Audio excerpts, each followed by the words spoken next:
on the trip of a lifetime. Others are wrapping up a weekly commute.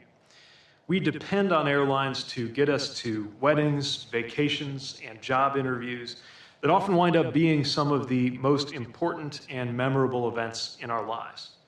And our economy depends on these airlines doing a good job. When you board a flight, whether you are up before dawn, coffee in hand, ready to go to a conference, or up past everyone's bedtime, wrangling toddlers like Chasten and I were the other night, you count on that airline to provide the service that you paid for. We're here today to share the latest steps that we are taking to ensure that airlines do just that.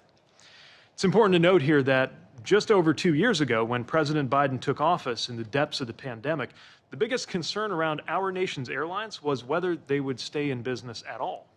And if they did, how many years or even decades it would take for them to recover.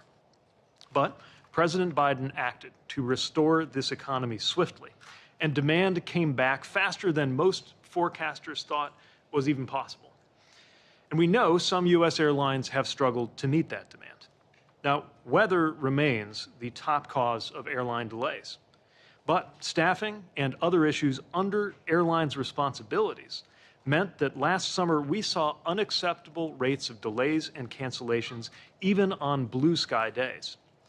And when extreme weather events collided with airlines that were unprepared, the problems multiplied, as more than 2 million Americans experienced with the failures at Southwest Airlines over the last Christmas holiday.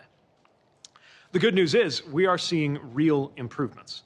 Each month so far this year, preliminary data show cancellation rates under 2%, even during that busy spring break season. But summer travel is going to put enormous pressure on the system, and we need to continue our work. We are always prepared to work collaboratively with airlines when there are steps that we can take as a department that would help. In New York, we've taken steps that would allow airlines to use larger planes with more seats at lower frequencies, which means that they can move more passengers overall, but with less congestion. In Florida, where the closure of airspace to accommodate commercial space launches now actually happens often enough to noticeably affect airline schedules, we are engaging the space sector to keep more launch windows clear of peak flight periods. And across the country, we're hiring more air traffic controllers to keep up with growing demand. In fact, the latest application window is closing today, so I'm encouraging anyone who's interested to consider applying.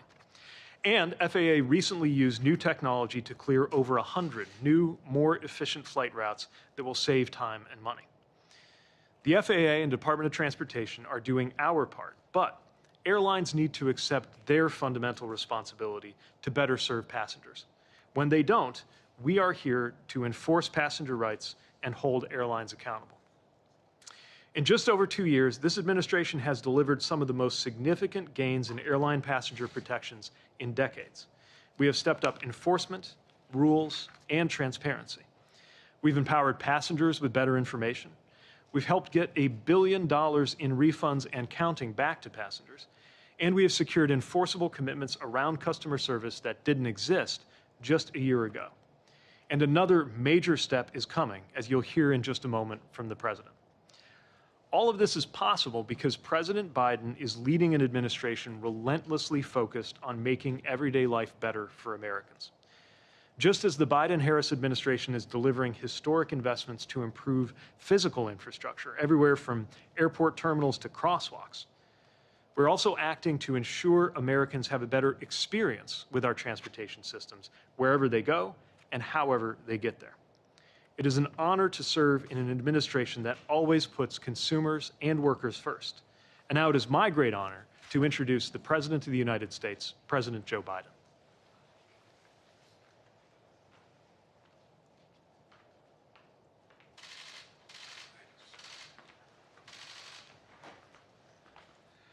Thank you, Secretary Buttigieg.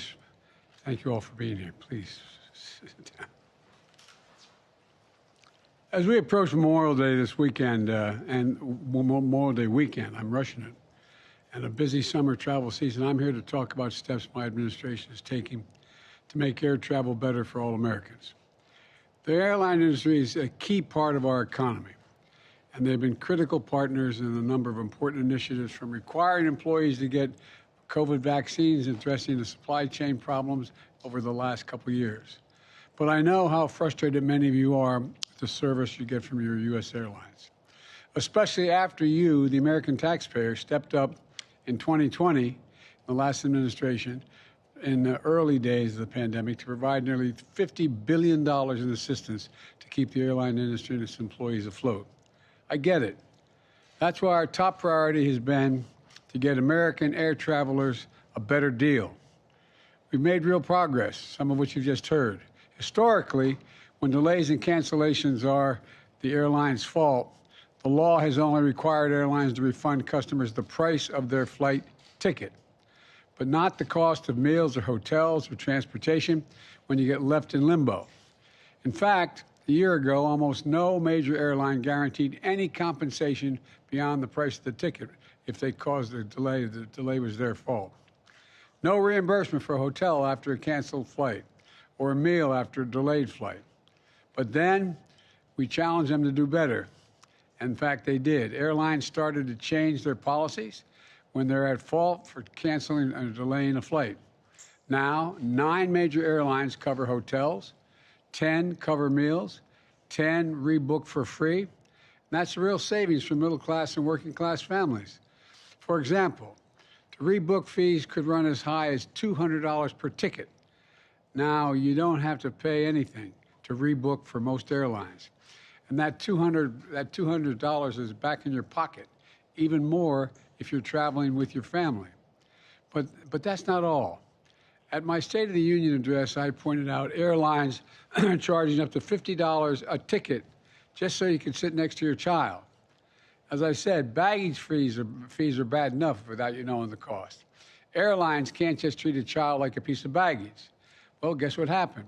Major airlines changed their ways. American Airlines, Alaskan Airlines, Frontier Airlines, they agreed to address family seating so parents can sit with their children without paying an additional charge. United Airlines also took important steps toward guaranteed free family seating beyond, in other words, no cost beyond the cost of the original cost of the ticket. For families, that's money back in your pocket. And that's good. That gives you peace of mind. That's progress. But there's more. Last fall, the Department of Transportation proposed a rule that will be finalized this year. If finalized as proposed, it would require airlines to show you the full ticket price up front before you purchase it, including fees for baggage, for internet, for changing your seat. That way you can get a fuller, more accurate price before you purchase your ticket. And you can compare prices and pick the best deal. But we're not stopping there. We know how frustrating delays, cancellations, and rebookings are for travelers. Last holiday season, travelers are stranded for days and had to scramble to find other ways for reaching their destinations. Many missed family gatherings, spent Christmas at an airport, waited countless hours in line or on the phone because there weren't enough pilots, there weren't enough personnel. That's unacceptable. And while flight delays and cancellations have come down since then, there's still a problem. American air travelers deserve better, and that's what we're going to do. That's what we're doing here today. And I'm proud to announce 2 critical steps that my administration is taking to protect American air passengers. First, we just launched a new website, flightsright.gov, flightsright.gov.